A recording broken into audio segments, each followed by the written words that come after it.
standing behind the camera, and I really wanted to recommend the film like crazy. Now, it is a romance film, but we'll get to that later.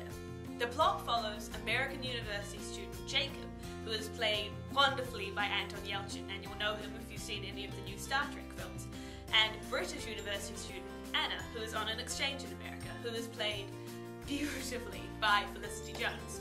Basically what we watch their relationship develop over the course of their last semester and then the summer break. However, Anna is only on a student visa, which of course is due to expire by the end of her graduation. However, instead of returning back home to England once it has expired, she stays on to be with Jacob.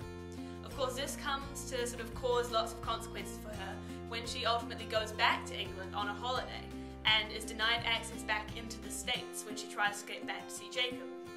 The film then goes on to sort of explore the consequences and decisions that have to be made around that kind of long-term and long-distance relationship. We really wanted to recommend this film because we both definitely connected with it, in the sense that by the end of it we were both in tears. I mean, that's not to say that it's a total downer, more that sort of you're faced with some uncertain and unhappy realities around this kind of thing. One of the sort of main attractions to this film is that it feels like it brings something new to the romance genre. The acting is superb, and what makes it stand out even more is that the majority isn't actually scripted. And so because of that, the actors are sort of allowed to live through the scenes themselves and live through the characters. And so everything develops and it feels so real, kind of thing. I mean, obviously there was a plot and each scene was given sort of an overview for the actors, but there wasn't any actual script. And of course, that just makes the performances so much better and so much more real. Another point where the film succeeds is in the plot's natural and uncertain nature. The downfall of all too many romance films is their sort of sappiness and sort of general predictability. Like Crazy is not over dramatic or indulgent in sadness. I mean, there are no sort of long shots of people running, hand-holding across beaches lit by sunsets with choreographed swan flight.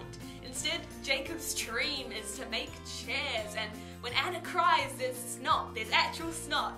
It's not a glossy romance, where they don't wake up together looking perfect and all made up and ready to go.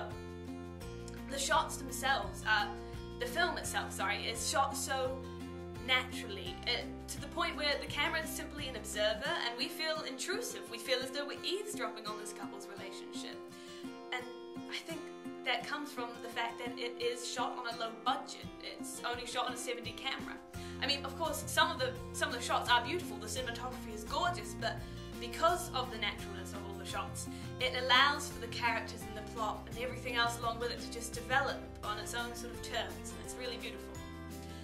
And of course, I think ultimately though, your liking of the film will depend on whether or not you can find a point of understanding with these characters, whether you empathise with them, whether you think they're just dumb kids who make dumb decisions in the name of a sort of young love, or if you actually have a heart and can empathise with them. Despite all that, however, I think you should go and see the film. Even if you don't like romance, just go and see it for the performances, which are so powerful. So we'll put a link to the trailer in the description, and you go and watch that, and then go and watch the film. Find a DVD copy, do the proper thing, or go online and just watch it. Whatever you do, please.